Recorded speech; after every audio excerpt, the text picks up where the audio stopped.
Hello বন্ধুরা, টুম্পা হালদারের আরেকটু ব্লগে অনেক স্বাগত, অনেক ভালোবাসা। তো বন্ধুরা, তোমাদের খবর সবর কি? তোমরা কেমন আছো? আশা করি খুব খুব ভালো আছো। যে যেখানে আছো খুবই ভালো আছো, সুস্থ আছো। তো আমার ব্লগটা শুরু করলাম সকাল 8টা দিয়ে। দেখতে পাচ্ছ সকাল সকাল আমাদের বাড়িতে জোড়া ইলিশ মাছ নিয়ে এসছে। তো এই মাছটা তোমাদের কার কার খেতে খুব ভালো লাগে? আমার তো বেশ ভালোই লাগে।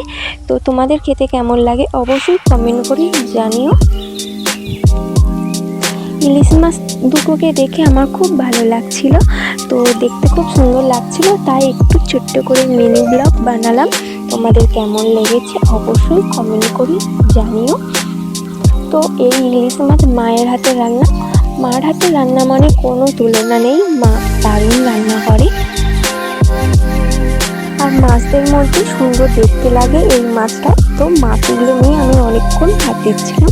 তো আমার মিনি ব্লগটা কেমন হয়েছে অবশ্যই কমেন্ট করে জানিও। সবাই ভালো থেকো, সুস্থ থেকো, সাবধানে থেকো।